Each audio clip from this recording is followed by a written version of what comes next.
I knew walking into that house was a mistake, but it was my son's birthday, and he wanted his grandpa to be there.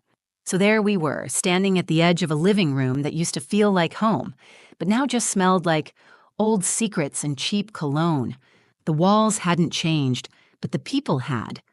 Or maybe I was finally seeing them clearly. Kai had no idea. He was bouncing with excitement, sugar-fueled joy practically radiating off him, clutching the little thank you cards he'd made for everyone. 7 years old, still believed in kindness, in fairness, in family. God, I wish I still did. He didn't remember the years of silence, the shouting, the way my father once told me I was a stain on the family name after I left my husband. But I remembered. I remembered everything. Still, I forced a smile. Kai. Always for Kai. "Grandpa," he yelled, running across the room with open arms like we hadn't been strangers for years, like my father hadn't looked me dead in the eye once and said, "You were always a disappointment." Douglas, that's my father, didn't even smile. He just nodded once and handed Kai a box, a small one, sloppily wrapped in newspaper. Not gift wrap, newspaper. The comics section, at least, but still, I should have stopped him. I almost did. But something about the way my sister Brenna was watching, smug, arms crossed, glass of red wine already in hand, froze me in place, like I was 7 again, waiting for someone to tell me what I did wrong this time. Kai plopped down on the floor, legs crossed, tearing through the paper with a grin. For a moment, I let myself believe maybe I was overreacting. Then, he stopped. He looked into the box, confused. His little fingers reached in, pulled out a handful of something black and dusty. Coal. Actual dirty pieces of coal. The room went silent. Then my father, no smirk, no sarcasm, just stone-cold flat, said, "Naughty kids get what they deserve." I swear I felt something crack in my chest. Kai's hands trembled. He didn't cry. He didn't throw the box or shout. He just looked up at me with these wide, tear-glassy eyes and asked, "Did I do something bad, Mommy?" It was like time stopped. My throat clenched so tight I couldn't breathe. And then Brenna snorted. Actually snorted. And said through a laugh, "Just like his mother. Useless." That was it. I stood up, heart pounding, ready to grab my son and walk straight out that door, birthday or not. But my dad, calm, like he hadn't just humiliated a child, held up his hand. "It's okay," he said. "I got you a gift too." I turned to him, every muscle in my body screaming to run, but he handed me a plain envelope. "There's something inside I think you should see. Found it in your mother's attic," he said.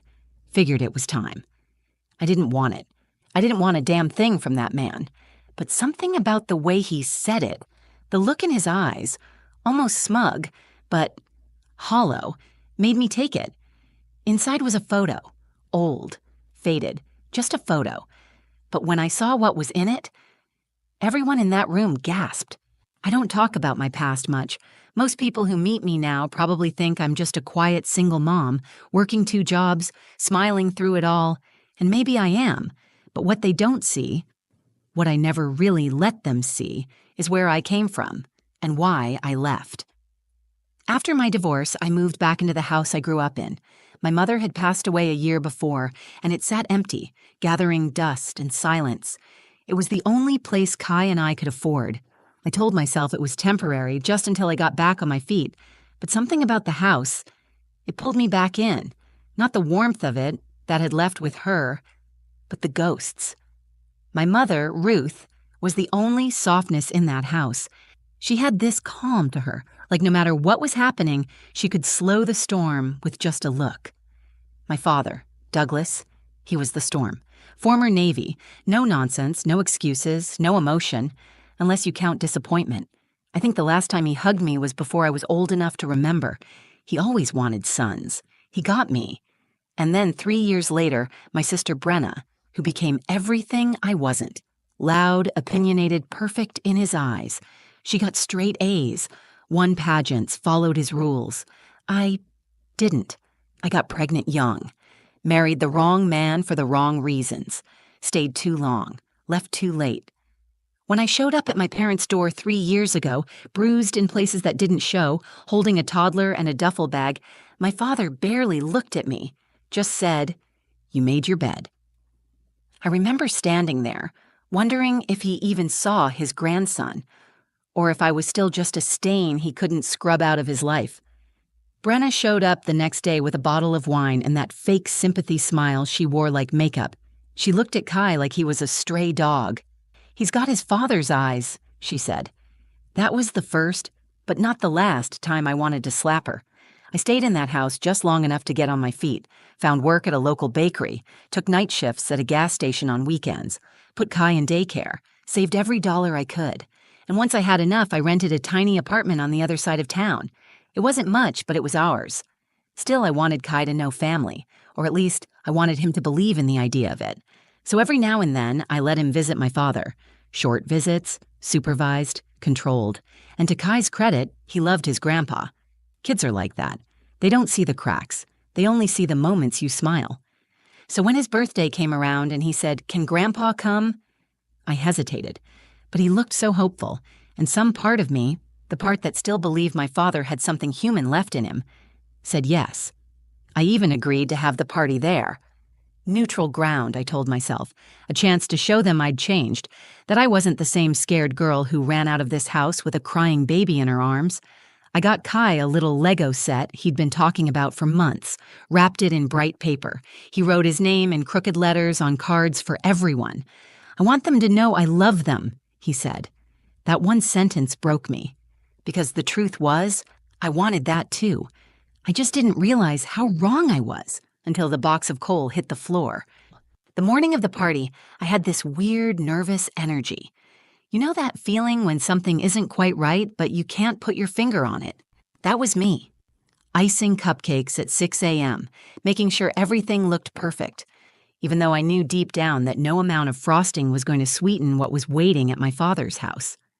Kai woke up early, bouncing into the kitchen in his paper crown. "It's my birthday," he shouted like the whole world needed to know, and for a second I let myself forget everything. Just watched him spin in circles, proud and innocent and totally unaware of how much ugliness we'd be walking into. He had no idea how complicated my relationship with Grandpa really was. He didn't know that my father hadn't called me once during the darkest days of my divorce. Didn't know that Brenna told people I was too dramatic when I finally admitted what my ex had done. Kai just saw a grandfather who gave him candy once and let him sit in his recliner like a little king, and I didn't have the heart to take that away from him. We arrived late, on purpose. I didn't want to give them too much time to pick at me before the cake was even cut. The house looked the same as always, too clean, too quiet, like it was trying to hide something. Douglas answered the door, dressed in slacks and a collared shirt like it was a business meeting. He nodded at me but didn't smile. "You're late," he said before turning and walking back inside. Brenna was already there, of course. She was wearing something designer, probably just to show she still had money. Her smirk was fully loaded before I even stepped into the room. "Elira," she said with a tone that made my skin crawl, "brave of you to show up." I ignored her. I wasn't going to let her win today. Not on Kai's birthday. The guests were mostly a few old neighbors and some of Brenna's friends, people who barely knew Kai but came for the cake or the gossip. He didn't seem to mind. He was glowing, handing out his thank you cards, beaming at every adult who leaned down to talk to him. I sat on the edge of the couch, clutching my purse like it was a lifeline, just counting the minutes until we could leave. Then it was time for gifts.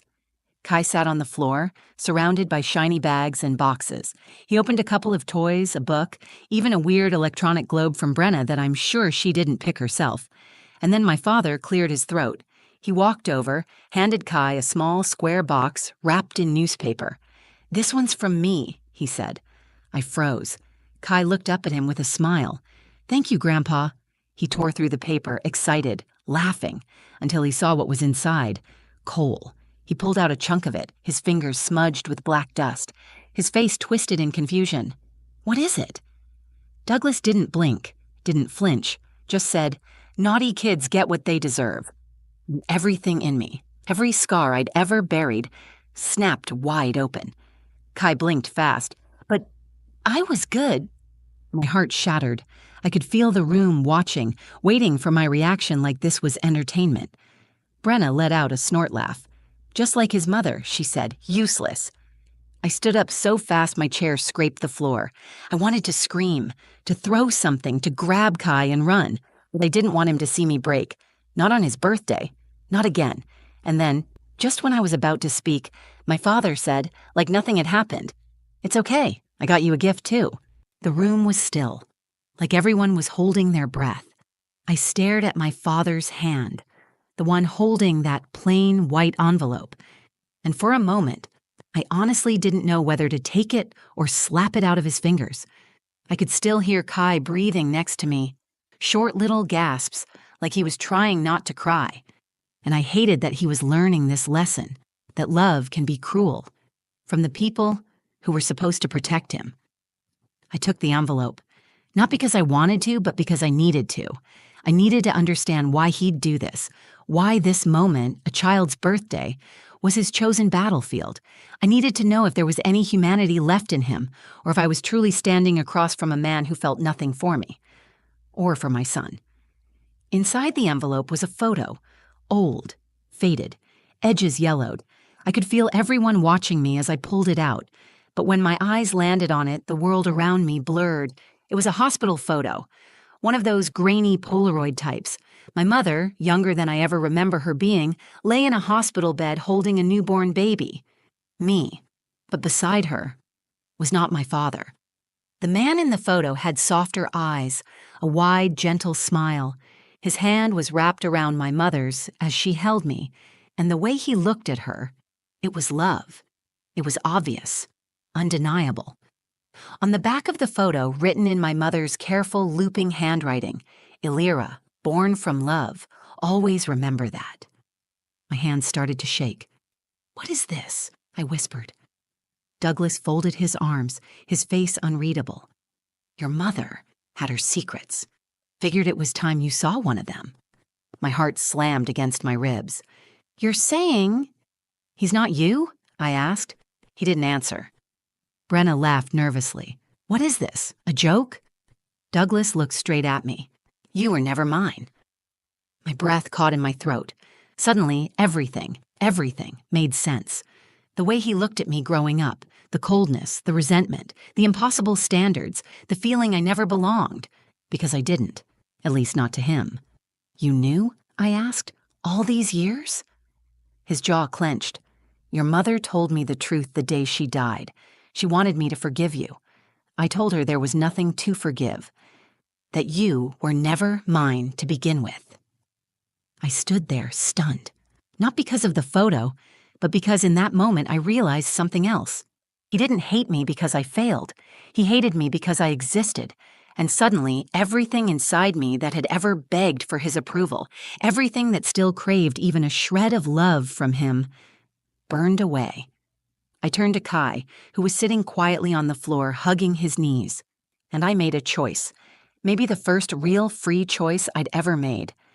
I kneeled beside him, wiped the dust from his hands, and said softly, "You didn't do anything wrong. You are not what they say. You are good. You are so good." His lip trembled. "Then why did he give me coal?" "Because he's wrong," I whispered. "And we're done letting wrong people tell us who we are." Then I stood, looked my father in the eyes, and said, "I may not be your daughter by blood, but I was a child in your house. And you chose cruelty, over and over again. So this ends today." I picked up Kai, grabbed our coats, and walked toward the door. And just before I stepped out, I turned one last time and said, "That man in the photo? He may not be here now, but he loved me. And I will never let my son wonder if he's loved." The front door was in sight. My hand was on the knob. Kai's arms were wrapped tight around my neck, his little body still tense, his face pressed into my shoulder like he was trying to disappear. I should have kept walking, but I didn't. Something in me, not out of pride, not out of pettiness, but out of clarity, made me stop and turn back. The room had fallen into an uncomfortable quiet. My father stood like a statue, arms crossed. Brenna sat stiffly on the armrest of the couch, chewing the inside of her cheek like she was trying to process what had just happened. I held up the photo. My voice didn't shake. "You know what the real difference is between you and the man in this picture?" I asked. Douglas didn't answer. This man, whoever he was, he showed love in a single frame. He didn't have to be angry. He didn't have to prove anything. He just held her hand and smiled. And that one picture says more about who I am than anything you ever gave me. Still, nothing. So I kept going. I used to lie awake wondering why I was never enough for you. Why no matter how hard I tried, I couldn't break through whatever wall you built between us. But now I get it. I was never broken. You were. And instead of healing, you passed that pain on. Over and over, I looked down at Kai. His eyes were wide, but he was watching, really watching. And I realized he wasn't just learning what family wasn't. He was learning what standing up for yourself looked like. You gave my son Cole, I said, shaking my head, on his birthday, because somehow, in your twisted logic, that was discipline. But let me tell you something. What you call discipline, I call emotional abuse, and it ends here. I placed the photo gently on the table, like it deserved better than to be in his hands. Brenna finally spoke. This is insane. You're blowing everything out of proportion. You don't even know who that man is. He could be... I don't care who he was, I interrupted. I don't care if he disappeared the day I was born. What matters is, in one photo, he showed more humanity than I've seen in this house in 30 years. Then I turned to my sister. And you, I said. You laughed when your nephew was humiliated, like that was normal, like it was a punchline. You might think you're above all this, Brenna, but you're just another branch on a dying tree. Her mouth dropped open, and for once she didn't have a comeback. I adjusted Kai on my hip and looked back at the room one last time. You want to talk about who's useless? Try living your whole life with a heart made of stone and a legacy of silence. I may have fallen, I may have failed, but I never stopped feeling, and that's why I'll never be like you. With that, I opened the door. The cold air hit us like a reset button. As I stepped out, I felt lighter, not just because I was walking away, but because for the first time in my life, I wasn't carrying their shame anymore. I wasn't broken, I wasn't less than, and neither was my son. We were free. 6 months later, I still keep the photo. It's framed now. Simple wood, no glass, just something warm that fits the feeling it gives me. It sits on the shelf above Kai's bed, right next to the nightlight and the stuffed elephant he refuses to sleep without. He asked me once, "Is that my other grandpa?" I told him the truth. I didn't know his name, but I knew one thing for sure. He loved me. And that love helped me love you better. Kai just nodded and said, "Then I love him too." And that was enough. After we left my father's house that day, I didn't cry. I didn't scream or fall apart. I just sat in the car, holding my son's hand while he finished the cupcake I'd saved for him in the glove box. Because no one even brought out the cake. "Best birthday ever," he mumbled through blue frosting, smiling at me like nothing could break him. Kids are like that, resilient in a way adults forget how to be. But I didn't want him to have to be resilient. I wanted him to be safe. So I cut off all contact. No more texts, no awkward holidays, no, "but he's still your father" guilt. Just peace. And the wildest part? Once I stopped trying to force the people who hurt me to see me, I started seeing myself more clearly than I ever had. I started therapy, real therapy, not the quick fix kind, the messy, honest, dig through the dirt kind. I unpacked everything. The way my father's silence shaped my self-worth, the way Brenna's cruelty mirrored my own inner voice, the way I kept giving chances to people who only handed back disappointment. And somewhere in all that, I stopped blaming myself. I realized I was never the broken one. I was just raised in a place that called love weakness and shame discipline. But I had broken the cycle. I had drawn a line in the sand, and I had chosen my son, chosen us, over the illusion of family. Kai flourished. He started drawing pictures of superheroes with glasses and moms with capes. He told his teacher I was the bravest girl in the world. And for the first time since leaving my marriage, I started to believe I might actually be strong. One night, as I was tucking him in, he asked, "Are you happy now?" I paused, not because I didn't know the answer, but because it meant something that he asked. "I'm getting there," I said. And it was the truth.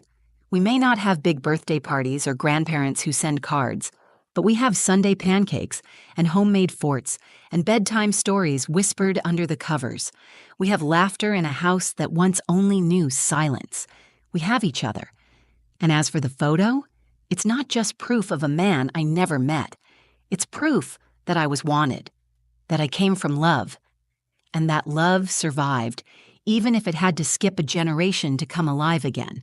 So if you're out there, someone like me, trying to make sense of pain that's been handed down like an heirloom, hear me when I say this. You are not your father's cruelty. You are not your sister's bitterness.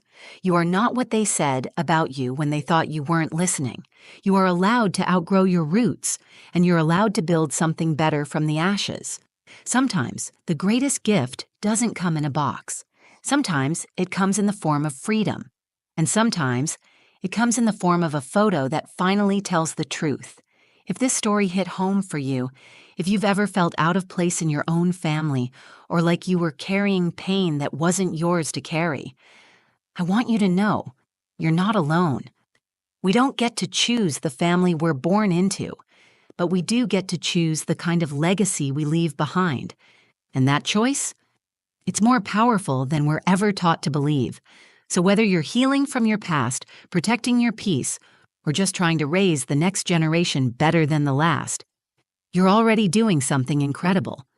If this story moved you, helped you reflect, or just made you feel seen, I'd love it if you gave it a thumbs up, shared it with someone who might need it, and dropped a comment below. Tell me your story. I read them all. And if you want more true, raw stories like this one, don't forget to subscribe to the channel and turn on notifications, because we're building something honest here, together. Thank you for watching. And remember, your story matters.